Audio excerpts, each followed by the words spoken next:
is built on a relational database, this means that each object can be connected or linked together. For example, a new deal, aka an opportunity, can be related to the contact that the opportunity is associated with, and a product can be related to an opportunity so that we know what an opportunity consists of. We can visualize these objects and relationships in Salesforce by opening up the Schema Builder.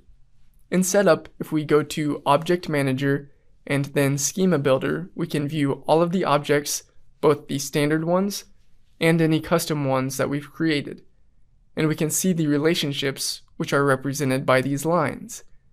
In this org, we have a lot of objects and relationships, but we can use the tools here to view exactly what we want to see and inspect. Honestly, I do not use this very often, but it is a nice way of visualizing the object model behind all of the records users see in Salesforce. We can even create fields on objects from the Schema Builder if we want to. So Salesforce comes with standard objects available out of the box, like contacts, accounts, opportunities, cases, and tasks. But we can also create custom objects as well, which gives us the ability to customize the Salesforce object model to match our unique business's needs.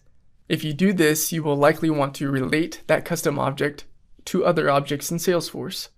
For example, if I create a property object because I am a real estate brokerage, I will probably want to connect that to a contact to represent the property owner.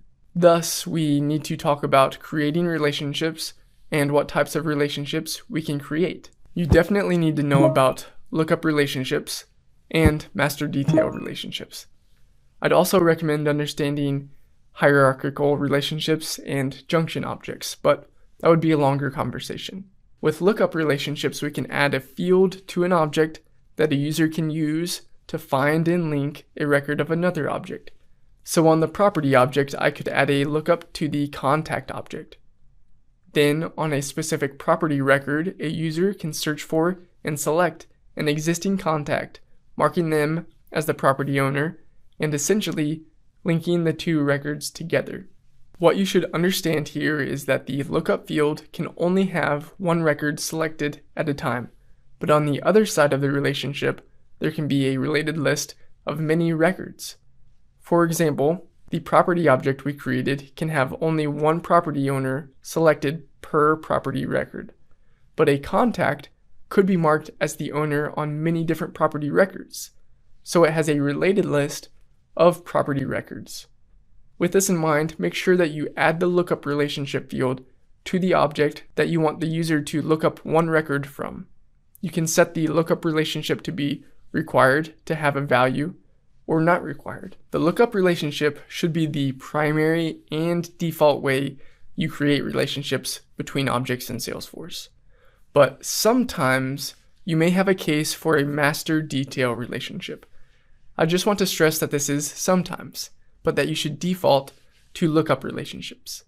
With master detail relationships, the fields look just like the lookup relationship for the user, but the master record and the relationship control some specific behaviors of the detail records. I would describe it as a heavier, more closely connected relationship. The detail record is essentially depending upon the master record. The field is actually required to be populated. The detail records inherit security settings and permissions of the master record, and by default you cannot reparent a detail record to a different master record. One thing that master detail relationships give you is that you can use roll-up summary fields on the master record to summarize information from the related detail records. Final thing I'll mention here is that you can only use 2 master detail relationships on any given object. Actually, one more thing. You cannot make a standard object in Salesforce the detail object in the master detail relationship. The detail object is the one that you put the field on, by the way. If you were paying attention earlier, I said that we can get to the Schema Builder by going to the Object Manager in Setup. So let's talk about the Object Manager. From the Object Manager, we can view all of the objects we have access to as an admin, or at least most of them. This includes both standard and custom objects. You can quickly identify each by looking at the type column, or by looking at the ending of the API name for each object. If it has an __C at the end, this is a custom object. When we click on an object, we have a lot of ways we can customize that object. Again, this works and is basically the same for both standard objects and custom objects. Quickly here, we can see that we can update or create fields and relationships. We can create or edit page layouts. We can create record types, and we can, wait, what's a record type? I'm glad you asked, because you need to know this for the exam too. A record type is a way we can make different types of records within a single object. For example, for the account object, we could have corporations, nonprofits, and government agencies as 3 different record types.